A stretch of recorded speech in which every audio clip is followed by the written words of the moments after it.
International lab facility.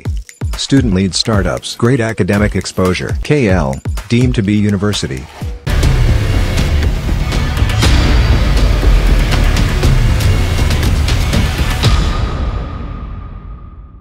Andhra Pradesh ఎన్నికలు చాలా రసవత్తరంగా సాగుతున్నాయి. నియోజకవర్గాల్లో పోటీ మరింత తీవ్రంగా కనిపిస్తోంది.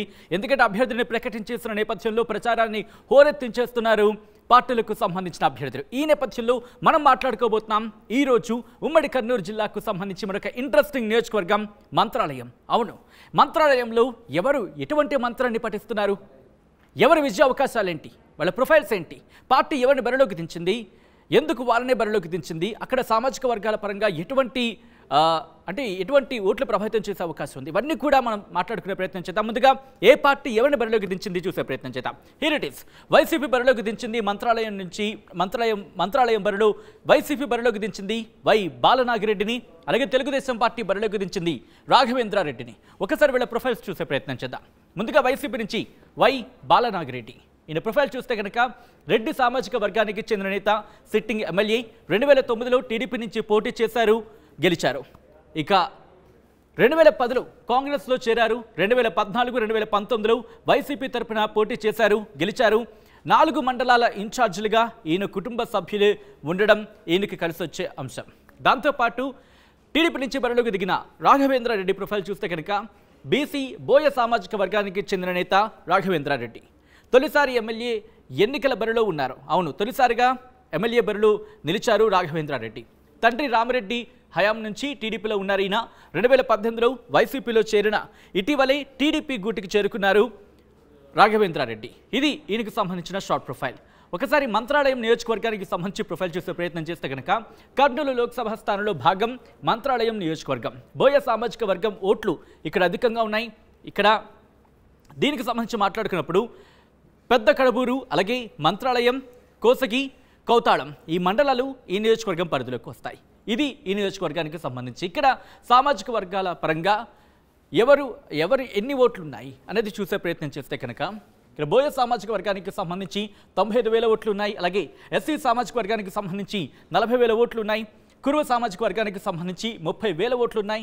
ముస్లిం సామాజిక వర్గానికి సంబంధించి 20,000 ఓట్లు ఇక్కడ ఉన్నట్టుగా తెలుస్తోంది. ఈ నేపథ్యంలో ఇక్కడ ఎవరి విజయ అవకాశాలు ఏ విధంగా ఉన్నాయి, ఎవరి వ్యూహాలేంటి, ఎవరి ప్రతి వ్యూహాలేంటి, ఇక్కడ డిసైడింగ్ ఫ్యాక్టర్స్ ఏంటి తెలుసుకుందాం. మా ప్రతినిధి హుసైన్ అప్డేట్స్ అందించబోతున్నారు. హుసైన్, మంత్రాలయానికి సంబంధించి ఎవరు ఎటువంటి మంత్రాన్ని పఠిస్తున్నారు, ఎవరి విజయ అవకాశాలు ఏంటి, అక్కడ డిసైడింగ్ ఫ్యాక్టర్స్ ఏంటి, ముఖ్యంగా ఎవరి వ్యూహాలు ప్రతి వ్యూహాలు ఏ విధంగా ఉన్నాయి అక్కడ? సచిన్, మంత్రాలయం నియోజకవర్గాల్లో గత ఎన్నికల్లో గెలిచినటువంటి అభ్యర్థి బాలనాగిరెడ్డి. ఇతను వరుసగా హ్యాట్రిక్ సాధించినటువంటి ఎమ్మెల్యేగా పేరు పొందారు. అయితే ఈ మంత్రాలయం నియోజకవర్గంలో ఈయన మీద ఉన్నటువంటి ప్రధానమైనటువంటి విమర్శలు ఏంటంటే తను భూ కబ్జాలతో పాటు స్థానికంగా ఉన్నటువంటి ఇసుక దందాలను నడుపుతున్నారు, దాంతోపాటు మద్యం మాఫియా కూడా నడిపిస్తున్నారు అనేటువంటి ప్రధానంగా విమర్శిస్తున్నారు అధిక ప్రతిపక్ష పార్టీ. ఈ నేపథ్యంలో ఇతనికి ఈ విమర్శలు రావడానికి ప్రధానమైనటువంటి కారణం నియోజకవర్గంలో ఉన్నటువంటి 4 మండలాల ఇన్ఛార్జీలు కూడా ఈయన కుటుంబ సభ్యులు కావడం అనేటువంటి ప్రధానమైనటువంటి విమర్శ. ఈయనకు ఈ 3 సార్లు హ్యాట్రిక్ గా సాధించడానికి ప్రధానంగా వెన్నుదన్నుగా ఉన్నటువంటి సామాజిక వర్గాలు, ఒకటి కుర్వ సామాజిక వర్గం, 2 ఎస్సీ సామాజిక వర్గానికి సంబంధించినటువంటి నేతలు కూడా ఇతను పూర్తి స్థాయిలో మద్దతు ఉండడంతో ఇతను గెలవడం చాలా ఈజీగా నడుస్తున్నటువంటి నేపథ్యం. ఈ నేపథ్యంలోనే ఈయన ప్రధాన ప్రత్యర్థిగా ఉన్నటువంటి రాఘవేంద్ర రెడ్డి బీసీ సామాజిక వర్గం నేత, వాల్మీకి నేత. ఇతను మొదటిసారిగా ఎన్నికల బరిలో నిలిచినటువంటి పరిస్థితి అయితే ఉంది.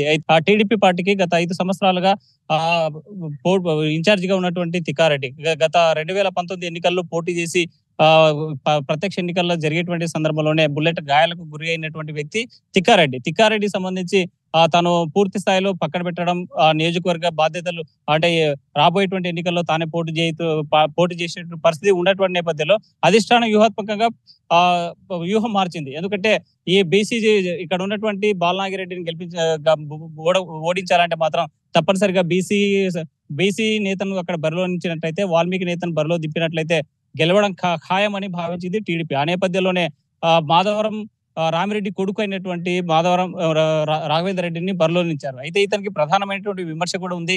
ఇతను బాలనాగిరెడ్డికి కోవట్ లాంటి వాడని, బాలనాగిరెడ్డికి కోవట్టుగా పనిచేస్తున్నాడు. గతంలో టీడీపీలో ఉన్నప్పటికీ టీడీపీ పార్టీని వదిలి వైసీపీ పార్టీలో చేరాడు. 5 ఏళ్ళు అధికారం అయిపోయిన తర్వాత మరి టీడీపీ గూటికి చేరుకొని ఈ రోజు సీటు తెచ్చుకున్న నేపథ్యంలోనే ఇతను కోవట్ అని విమర్శిస్తున్నారు తిక్కారెడ్డి. ఈ నేపథ్యంలో కోవట్లకు సీట్లు ఇచ్చి టీడీపీ పార్టీ గెలిచేటువంటి సీటుని పోగొట్టుకుంటున్నారు. గెలిచేటువంటి పార్టీని ఓడించడానికి ఓడిపోయేటువంటి పరిస్థితి వచ్చిందని గత కొంతకాలంగా అసంతృప్తితో ఉన్నటువంటి నేత తిక్కారెడ్డి విమర్శిస్తున్న పరిస్థితి అయితే కనిపిస్తుంది. అయితే ఇతనికి ఎవరైతే రాఘవేంద్ర రెడ్డికి కలిసి వచ్చేటువంటి అంశాలు ఒకటే. ఎందుకంటే టీడీపీ పార్టీ నుంచి పోటీ చేస్తున్నారు. గత 15 సంవత్సరాల నుంచి ఎమ్మెల్యేగా ఉన్నటువంటి బాలనాగిరెడ్డి ఏ యొక్క అక్కడ అభివృద్ధి కార్యక్రమాలు చేయలేదు, ఎక్కడ మంచి పనులు కూడా చేయలేదు, భూ కబ్జాలు తప్ప అక్కడ ఉన్నటువంటి ఇసుక దందా నడిపించాడు అనేటువంటిది ప్రధానమైనటువంటి విమర్శ ఇతని మీద ఉన్నటువంటి నేపథ్యంలోనే కలిసి వచ్చేటువంటి అంశాలు రాఘవేంద్ర రెడ్డికి. దీంతో పాటు బలమైనటువంటి సామాజిక వర్గం వాల్మీకి సామాజిక వర్గం ప్రధాన పాత్ర అక్కడ పోషిస్తుంది గెలుపోవటంలో. రెండవది ఎస్సీ సామాజిక వర్గం, కుర్వ సామాజిక వర్గం,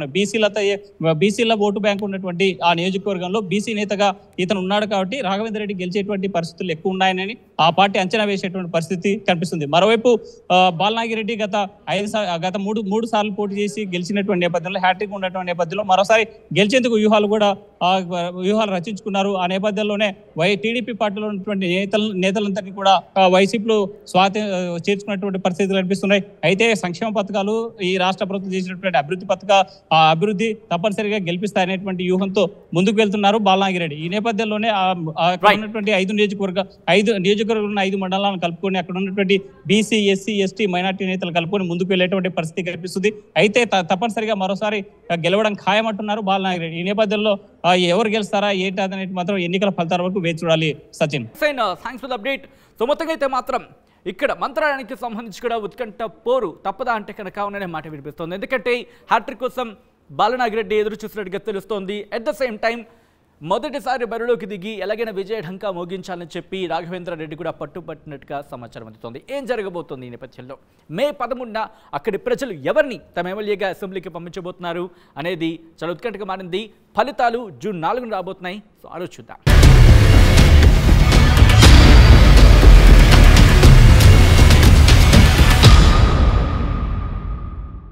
మరిన్ని వీడియోస్ కోసం ఛానల్ ని సబ్స్క్రైబ్ చేయండి. లేటెస్ట్ అప్డేట్స్ కోసం వాట్సాప్ ఛానల్ ని ఫాలో చేయండి.